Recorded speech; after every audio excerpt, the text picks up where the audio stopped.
How often do you go to the bank? As more and more of our daily lives move online, you might be wondering if you should do your banking virtually too. Today, we will discuss the factors you should consider before making the switch. Hi, it's Alexis.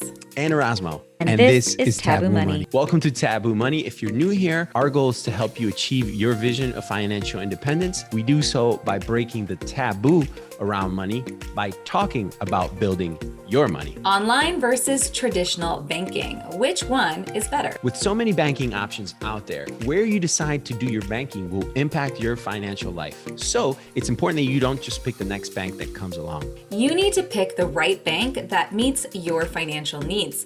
To help you find the best options, we're going to discuss some of the different features between online banks and brick-and-mortar banking companies, and break this video down into 3 parts: fees, customer service, and security.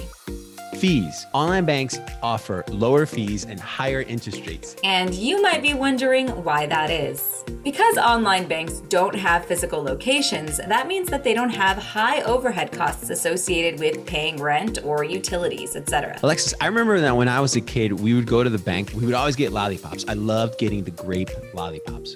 So good. Other banks, for example, would treat their customers to like donuts or coffee. Remember those fun pens that were chained to the counter? These are all operation costs. Traditional brick and mortar banks have to pay for that, whereas online banks don't. Customer service. While online banks offer lower fees and higher interest rates, they also come with some hidden stress costs that come in the form of service and technology interruption. This is something I've had to deal with a lot, especially because I live abroad. Trying to stay on top of your finances when the internet is shoddy doesn't always pan out. And trying to contact online banking customer service is a nightmare. If you try it via their website, or if they have some chat bot, or if they even have like a live chat feature, it just takes forever. You chat, you sometimes don't even get your problem resolved. It's really annoying. It's a pain in the you know what. With traditional banks, you don't have to deal with that. I mean, you still might have to deal with the pain in the you know what, but at least you have customer service in front of you. They know your name, they're trying to help you. An additional service that brick-and-mortar banks offer are safety deposit boxes. So if you have family jewelry or documents that you'd like to put into a safety deposit box, just remember that the contents of that box are not FDIC insured, and the bank doesn't insure it either unless you have a special agreement. Also, many routine services like getting a document notarized or a bank guarantee signature, well, you can't really do that with online banking. In short, brick-and-mortar banks have an enhanced customer service experience because you can actually talk to someone, and in theory, they should be able to help you.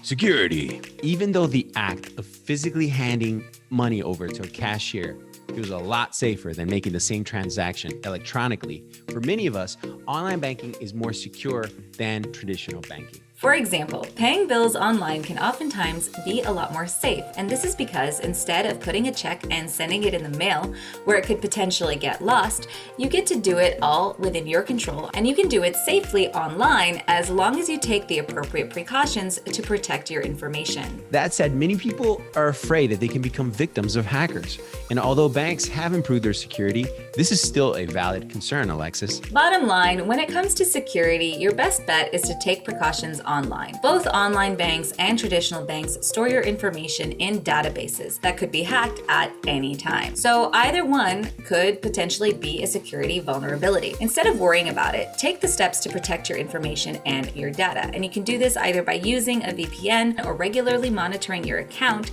and updating your passwords. So which type of banking is better for you? Online banking or traditional banking? We're curious. Also, have you used online or mobile banking before?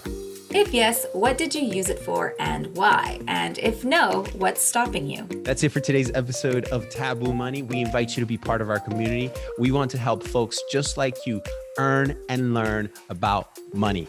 Our purpose is economic empowerment for all. Yeah, and check back soon for more videos where we talk about your money to help the underdog achieve their vision of financial independence.